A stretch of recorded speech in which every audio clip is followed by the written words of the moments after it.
that's why whenever I had something to do, and this is all in new territory when you do research like this, you have to cover all bases. And in fact, when I got on the safety committee, someone wanted to do an experiment, and we would be called in to look at what the experiment is going to be. And then he says, okay, if this happens, how are you prepared? And the guy would look at you, well, you didn't research it far enough to find out what would happen if it did happen. Mm-hmm. And what is the antidote that you got to have? So this is when you go in to do the legal research. You've got to say, okay, why did they do it this way? Why are they using the particular terms that they are? And now let's see if I am wrong in my assumptions that they're wrong. Making sense? Mm-hmm. Okay. Yeah. I didn't want to lose you. Oh, no. So that's why when you're doing research into statutes, look at the statutes, and then what you have to do, and this is where the ATG Press is. I've already gone through the session laws now, like in when we did the archives in Raleigh, and we had to go down and find out what happened during this country during 1933, in that era when the war powers came in and Roosevelt. And we weren't particularly looking at Roosevelt, but we were looking in the particular state and the governors in the state. And you start looking at, okay, first we went in and we pulled all of the papers, the personal papers of the governor, and we sat down for hours and looked at it and read it. And what struck our mind, we marked, and you put a little tag on it, and the archivist then takes all the stuff back, and tags that he sees on there is what he knows he has to copy. Then he copies it. Then you go up and you tell him you want to certify it. Now you go back down to your desk and you sit there, and when you have his copy, because you don't read the whole thing, you're skimming. Mm-hmm. And now you read the copy. This ain't no good. I don't know why I got that, but you got it. You know, it has to be done. And then another one would come out, oh, this is great. Oh, well, we got to go to the session laws now. Now you got to go into the session laws, and you start reading the session laws for that particular period of time. And out of the whole book, you might find 5 pages that you want. All right, you're reading like a 400-page book in their session laws, and you only get 5 pages out. Now you take the 5 pages, and you make copies, and you sit down and you read it, and you understand what you're reading. It's just anybody can read words, but do you understand what they're saying? In legal terms, in legalese, not in standard everyday talking on the street language. So then, once you get the session laws, then you find out, okay, they had the first reading in the statute. The first reading before 3 readings to become a statute in North Carolina. And it can't be all in the same day. So now you go and you find the book on the next day, and you read that, and you see, did they change any wording in here? Oh, yeah, they changed 5 words in here. And you just keep doing this, and so if anybody goes to the ATG Press and they have questions, they don't have to go to the library and sit through session laws and read the Federal Register and read the statutes and the regulations. It's all been done for you on ATG Press. Going back to the two countries, right? What is... Well, America, like you were saying, it's very hard to find anything on the term America or the word America, but you find a lot of it on the United States. But like I said, I have some old maps that we have, and where it lists today, it shows you the country. It says United States. It didn't say that. It said America. And we have letters from people in Europe to the people over here in the 1700s and late 1700s that refer to America, not the United States. We are coming to America. There is documentation with consulates from Spain, from France, from Portugal, speaking of America, not United States. So the landmass is a country called the United States. Called America, right? Not the United States. Now, the United States is a place in America. When they say United States of America, people have no concept because they forget grammar and they don't know words. And if you look at the word "of," it means belonging to, emanating from. mm-hmm.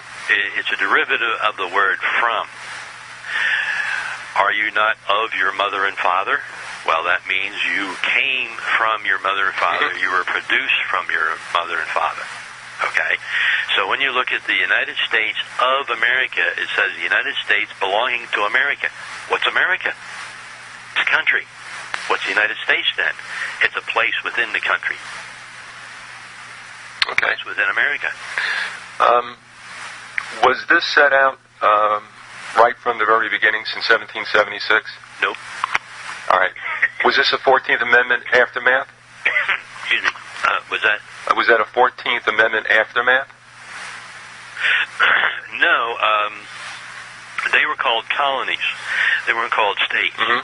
All right, and they were colonies which were actually plantations. And you don't look at plantation as a farm. It's a corporation. Okay. All right, and if you read John Burke's treatise on, Reconciliation of the Colonies by Burke, it explains that all of the colonies, it says in the preface, the speech on conciliation with the colonies delivered 150 years ago is read today in American schools, not United States schools, mm-hmm. with the interest which attaches to a current day topic. All right, this is just the, but it's Edmund, Edmund, Burke, mm-hmm. and he was born in Dublin, Ireland in 1729. All right.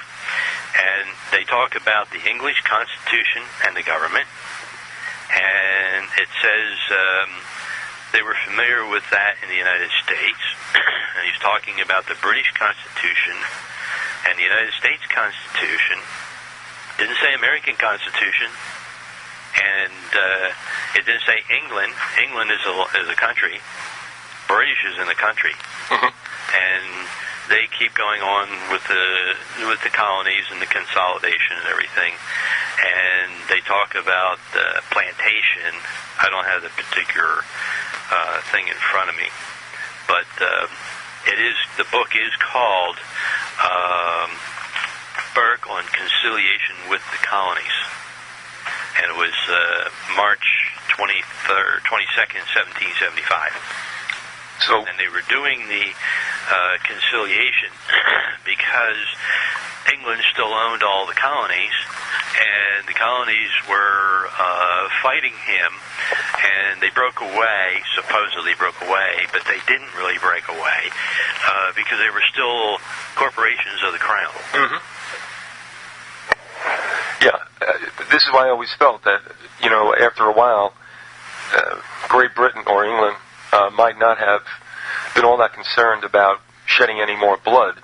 No. For the purpose of putting down a rebellion when they said, look, this is a business enterprise and they're still hooked into us whether they like it or not. That's right. So let's just, corporatize it and hit them where it hurts, and that's in the pocket. Well, let me put it this way. Here's a good analogy. As best I can with government and corporation. Let's say we all work for GM. We might.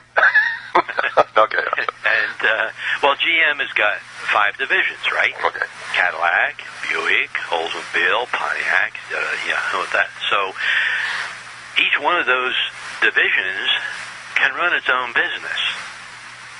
They can do their own advertising, they can do this, but sitting in the background is a parent corporation, GM, saying, you can't do that, or yeah, go ahead and do it.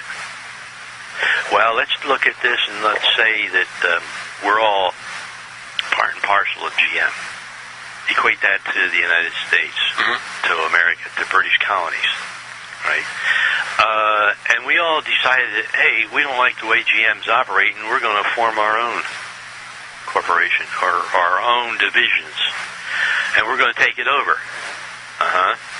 Okay, that is the scenario that was at that time. Now, what right do you have to violate a contract? Doesn't the Constitution that they wrote up saying in Article 110.1 that no state will obligate a contract? You can't?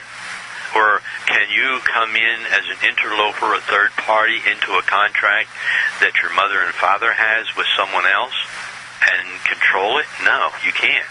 That's international law. That's, and this is what was happening here, that the British corporation, GM, owning all the divisions, the 13 colonies, which are the 5 divisions of GM, and now once you can get this in your mind, you can now start to appreciate that the whole deal is nothing but corporate law.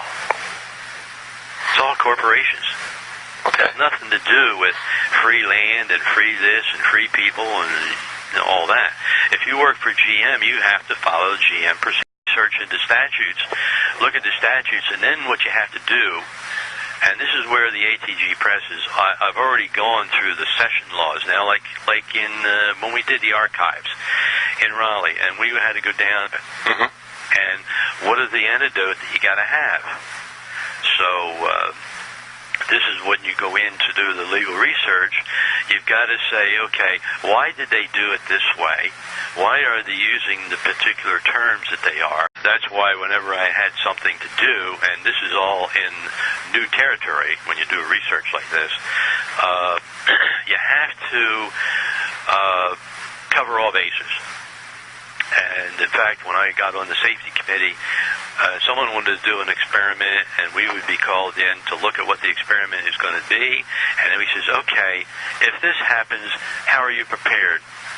And the guy would look at you, well, you didn't research it far enough to find out what would happen if it did happen. And now let's see if I am wrong in my assumptions that they're wrong. Making sense? Mm-hmm. Okay. Yeah. I didn't want to lose you. Oh, no. So that's why when you're doing research,